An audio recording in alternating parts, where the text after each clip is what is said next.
ശബരിമലയിൽ ഇത്തവണ ഓൺലൈൻ ബുക്കിംഗിലൂടെ മാത്രമേ തീർത്ഥാടകരെ പ്രവേശിപ്പിക്കുകയുള്ളൂ എന്ന സർക്കാർ നിലപാടിനെതിരെ പ്രതിപക്ഷം രംഗത്തുണ്ട്.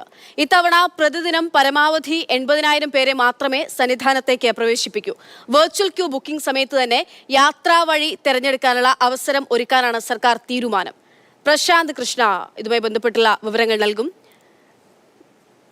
Prashant, good morning. ഇനിയിപ്പോൾ അതായത് ഒരുപാട് തരത്തിലുള്ള വിവാദങ്ങളുണ്ട്. പ്രതിപക്ഷം ശക്തമായി തന്നെ വിമർശനങ്ങൾ തുടങ്ങുകയും ചെയ്തിട്ടുണ്ട്. ശബരിമലയിലേക്ക് ശ്രദ്ധ കേന്ദ്രീകരിക്കുന്ന തരത്തിലേക്ക് ആ വിമർശനങ്ങൾ എത്തുകയാണോ? സർക്കാർ നിലപാടിൽ മാറ്റമുണ്ടാകാനുള്ള സാധ്യതയൊക്കെ ഉണ്ടാവും ഇനി? അക്ഷയ, ഇതിൽ നമ്മൾ പരിശോധിക്കേണ്ടത് ഒട്ടനവധി ആശയക്കുഴപ്പങ്ങൾ ശബരിമല തീർത്ഥാടനവുമായി ബന്ധപ്പെട്ട് ഈ സർക്കാർ തീരുമാനത്തോടെ ഉണ്ടായിരിക്കുന്നു എന്നതാണ്. 5 മാസം മുൻപ് ദേവസ്വം ബോർഡാണ് ആദ്യം ഈ തീരുമാനമെടുത്തത്. അതായത് ഒരു ദിവസം ശബരിമലയിൽ 80,000 തീർത്ഥാടകരെ പ്രവേശിപ്പിച്ചാൽ മതി, അങ്ങനെ ഒരു പരിധി വയ്ക്കുകയാണ്. മാത്രമല്ല, വെർച്വൽ ക്യൂ വഴി മാത്രം ബുക്കിങ്ങിലൂടെ മാത്രം ദർശനം അനുവദിച്ചാൽ മതി. നിലവിൽ വെർച്വൽ ക്യൂ ബുക്കിംഗ് തന്നെയാണ്. പക്ഷേ ഇതിൽ വ്യത്യാസം, നേരത്തെ കഴിഞ്ഞ തീർത്ഥാടന കാലത്ത് സ്പോട്ട് ബുക്കിംഗ് ഉണ്ടായിരുന്നു. സംസ്ഥാനത്തിൻ്റെ മറ്റു പല ജില്ലകളിലായി 5 or 6 സ്പോട്ട് ബുക്കിംഗ് കേന്ദ്രങ്ങൾ ഉണ്ടായിരുന്നു.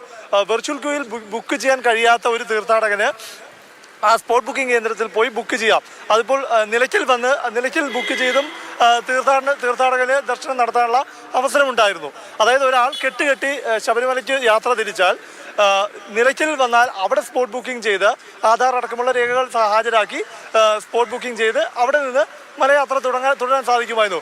ഇവിടെയാണ് ആശയക്കുഴപ്പം നിലനിൽക്കുന്നത്.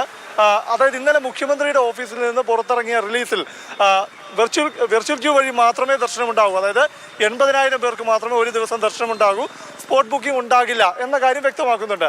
അപ്പോൾ സംശയം, ഒരു തീർത്ഥാടകൻ വെർച്വൽ ക്യൂവിൽ ബുക്ക് ചെയ്യാൻ സാധിക്കാതെ മലയാത്ര പുറപ്പെട്ട് നിലയ്ക്കലിലേക്ക് എത്തി. എങ്ങനെ അദ്ദേഹത്തിന് യാത്ര തുടരാൻ അനുവദിക്കുമോ അതോ മടക്കി അയക്കുമോ? ഇതാണ് ഉത്തരം കിട്ടേണ്ട ഏറ്റവും പ്രധാനപ്പെട്ട ഒരു ചോദ്യം. ഇത് മുഖ്യമന്ത്രിയുടെ ഓഫീസിൽ നിന്ന് ഇന്നലെ പുറത്തിറക്കിയ വാർത്താക്കുറിപ്പിലും ദേവസ്വം ബോർഡിനും വിശദീകരിക്കാൻ സാധിക്കുന്നില്ല. വലിയ ആശയക്കുഴപ്പം നിലനിൽക്കുന്നുവെന്നാണ് ഞാൻ മനസ്സിലാക്കുന്നത്.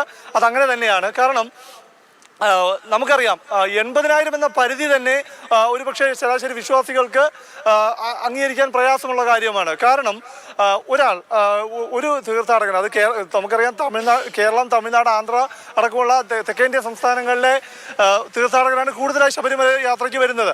അപ്പോൾ അവർ ഒരു ദിവസം ആഗ്രഹിച്ചാണ് ശബരിമല ദർശനത്തിന് വരുന്നത്. ഓരോ വർഷം കഴിയുമ്പോഴും സന്നിധാനത്തേക്ക് എത്തുന്ന ആളുകളുടെ എണ്ണത്തിൽ ഉണ്ടാകുന്ന വർധന നമ്മൾ കാണാറുണ്ട്.